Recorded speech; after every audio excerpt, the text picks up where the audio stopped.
Hello, everybody. Couple of weeks ago, I had requested the members of my WhatsApp community and also those who follow me on Instagram to share any questions they may have on the topic of mental well-being, and with the hope that I could respond to them or attempt an answer to them. And thank you so much to all of you who have shared your questions. They have been very, very thought-provoking, and the first of them is kind of centered on how do I live more in the here and now? And that's kind of been a dominant theme alongside coping with anxiety, coping with stress and depression, etc. So we'll try to see how we can put all these together. And the reason I'm saying that is because while I was trying to kind of create a collated theme out of all of these, a question landed which actually did my job for me. So thank you so much to whoever shared that question. And I'm going to read out the question for you before we go further. The solution to many problems seems to be more present, as that helps apply any lesson consciously. But we lose this presence lots of times in the chaos of day-to-day life. So how can we be more present? Okay, it's a pretty loaded question. We'll kind of dissect it in a bit. But before we go there is this easy answer to this question, right? We live in a fast-paced world. It's a high-strung world. There is a constant flurry of push notifications from everywhere, right? Whether it is our email, whether it is social media, whether it is, let's say, something like WhatsApp, which is more of a personal communication, or Messenger, and then we go to work, we have again another set of emails, we have our Teams or Skype or whatever we have, Slack, whatever we have for notifications, and there is always a flurry of information coming our way, and so it becomes extremely difficult for us to take a step back from all of this, tune ourselves out of all this constant ding, ding, ding, ding, ding of the modern day world, and stay in the present and enjoy the moment, right? And as if that is not enough, if I sit in front of a TV today, all I have to do is turn it on and my OTT channels tell me what I need to watch. They push content towards me, and the moment I choose something, I don't even have to move from one episode to another. It's automatically taken care of. So everything is pushed my way. So I'm constantly distracted, which is why I cannot be in the present. Easy answer, but being distracted is the whole definition of not being in the present. So that's really not the answer. That is just the definition. So what is the answer to why it is so difficult to be in the present? And we look at that first before we go into how we can be in the present. What do we need to do about that? Okay, now semantically looking at it, right? If we are not in the present, which is a reference to a timeline, we can be in the past, we can be in the future, or we can be in a completely different timeline, or a virtual timeline in a fantasy.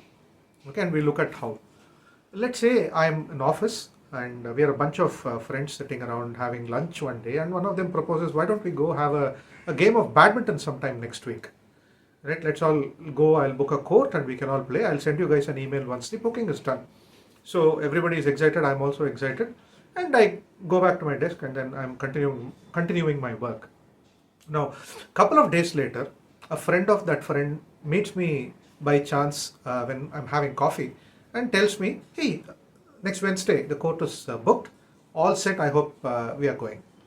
And then I say, I wonder for a minute, because I have not received that email or any intimation, but I don't want to shout out. So I say, hey, I think something else is coming up next Wednesday. I can't prioritize the game over that, I think. Yeah, but let's see. And I avoid the conversation and I walk away.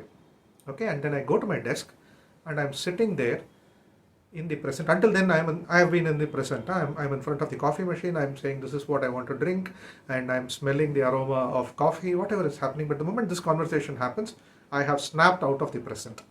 And I'm at my desk all by myself. I'm alone with my own thoughts.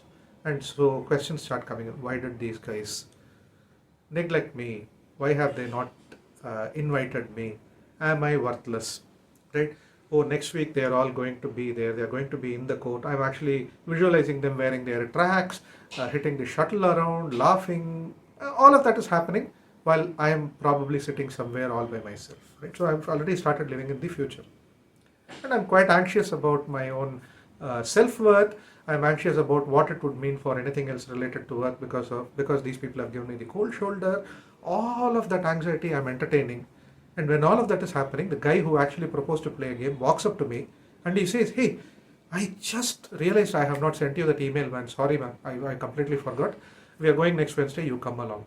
And then all of this unnecessary feeling gets shattered. Now, if we look at why we jump to the future, it's a bit like a catapult, right? We don't immediately go from this to that, right? Something must have made me visualize those scenarios. And that usually comes from the past. So let's say I'm a very young child in the company of a lot of siblings and cousins who are much older than I am, 4 or 5 years older than I am, and let's say a good bunch of them are in one age group. So I'm always hanging around in the periphery, where they are. But when they do plan to do something, they go for a game or they go out, etc. They always find a way to leave me out, and then they go somewhere. They leave me with my parents or my aunts, and then they've always done that, and they do that repeatedly every time we all meet. So I'm going to start believing that I'm not good enough to be part of this group, right? And I'll find ways, initially maybe a few times, because I'm in here and now. I don't understand escaping being in the here and now. So I'll cry, I'll protest, whatever happens. And then let's say the elders try to pacify me or they trivialize my feeling. All of this goes, let's leave that out, right? So all of these could condition a belief in me that I'm not good enough to be part of this group. Okay, and then if this happens, the belief gets reinforced. So the moment something very similar happens in office where there is a possible neglect or a possible case where I'm going to be left behind once again, the old beliefs flood in, and then they start making me terrified of being in the present, being in the here and now. And so what I do is let's say I was saying, right, I'm sitting at my desk wondering why I'm being abandoned, and all these thoughts coming flooding into my mind. And let's say it takes another 5 minutes for my friend to come. In the interim time, I would immediately have picked up my phone, gone to X, watched some news, or maybe YouTube some reels or Instagram something to take my mind off. I do not want to be in the here and now, because the beliefs I have about myself, my past experiences, and my current recurrence of a similarly appearing experience are making me want to escape my own thoughts. So how do we deal with this if this is the problem? First of all, the one thing we have to realize, I can say this from experience, is that 9 out of 10 times, these kind of beliefs are very, very situational. They don't apply perpetually for our lifetime, right? As we saw in this example, the friend eventually came, and it turned out to be an unfounded feeling of shame on my part, or feeling of worthlessness on my part, right? But 9 out of 10 times this won't happen. Probably here and there sometimes it might happen, which happens to all human beings, right? But we never take the time out to reflect on this.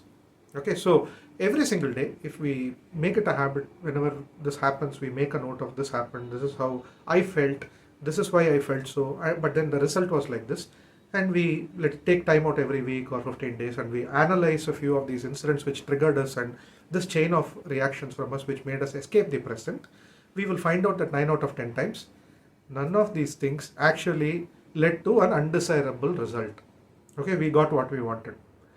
And then the good thing about this is all these self-critical aspects about us, whichever came in and told us you're not worth it, etc., came in because we constantly had reinforcement.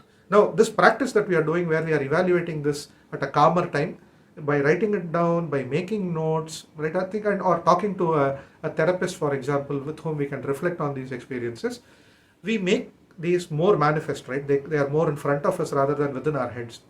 And then we are able to see that probably those beliefs are irrational, or they are no longer valid. What was valid when I was 3 years old doesn't hold good when I'm 35 years old, and I just have to get rid of it.